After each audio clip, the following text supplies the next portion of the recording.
Baik, Ibu lanjutkan. Setelah kemarin Anda belajar tentang bias dan juga naif bias, kemudian ada plus minusnya gitu ya. Kapan Anda pakai bias, kapan Anda pakai naif bias.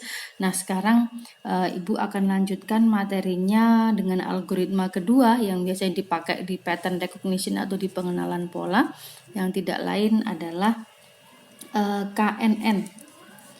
Jadi KNN ini singkatan dari K, sejumlah K gitu ya, nearest terdekat, neighbor. Jadi Anda mencari kelas dari data yang mau Anda cari kelasnya itu ya. Jadi kelasnya ditentukan oleh tetangganya terdekat sebanyak K, sejumlah K. Ya. Jadi konsep dasarnya ini kalau yang namanya tetangga itu kan berarti yang jarak rumahnya itu adalah terdekat. Jadi sebelah kiri kita persis, sebelah kanan rumah kita persis, itu yang disebut dengan tetangga. Jadi Anda pasti mengatakan bahwa ini tetangga dekat sama tetangga jauh, pastikan berdasarkan yang namanya jaraknya. Kalau jaraknya itu 2 meter, berarti dia adalah tetangga yang lebih dekat daripada rumahnya yang jaraknya 100 meter. Seperti itu. Jadi kita akan mendefinisikan tetangga sebagai sebuah data yang jaraknya adalah paling dekat.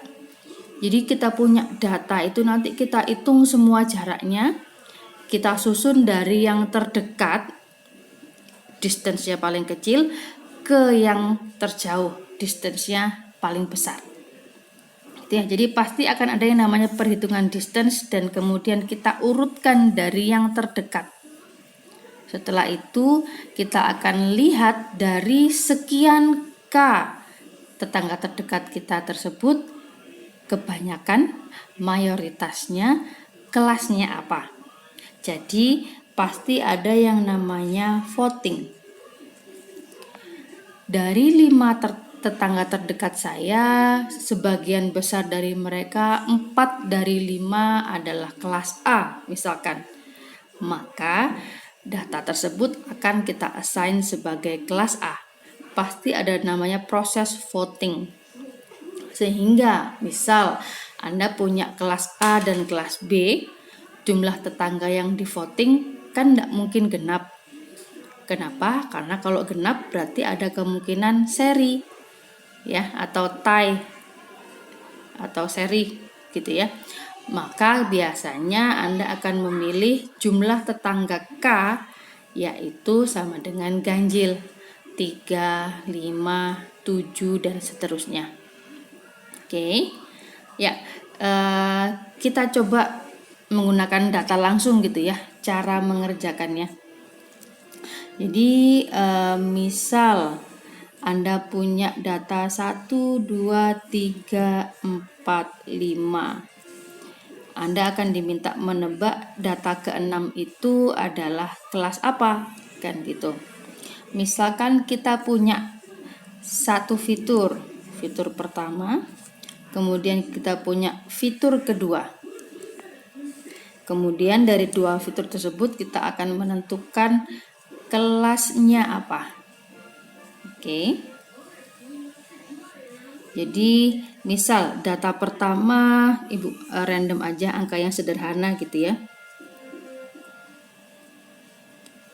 Misalkan di sini 2, 4, 4, 5, 6 misalkan seperti ini.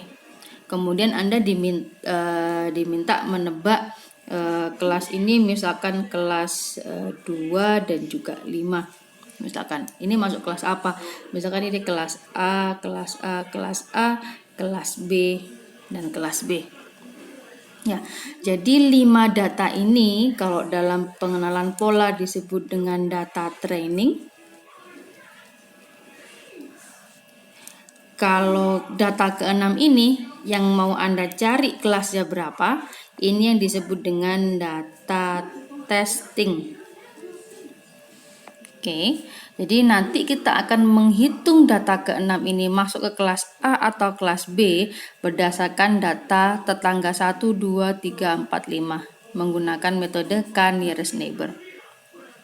Jadi biasanya KNN ini paling banyak dipakai gitu ya oleh mahasiswa Tekom untuk mengerjakan skripsi karena konsepnya ini simple, mudah sekali dimengerti, sehingga kemudian banyak mahasiswa yang menggunakan ini. Konsepnya mudah sekali dimengerti. Cuman kekurangannya adalah bahwa Anda harus menyimpan data training ini di komputer atau mikrokomputer Anda. Jadi kalau Anda nyimpen ini di data trainingnya, berarti kan butuh komputasi yang besar gitu ya. Sehingga kemudian itu kelemahan dari KNN, perlu menyimpan data training. Kalau si bias kemarin, Anda tidak perlu menyimpan data trainingnya, cukup menyimpan standar deviasi, kemudian mean gitu ya, menyimpan covariance matriknya. Kalau KNN ini enggak, data trainingnya misalkan Anda punya 100, ya 100 itu harus Anda ketikkan, Anda buat tabelnya di Arduino misalkan. Itu kekurangannya si KNN.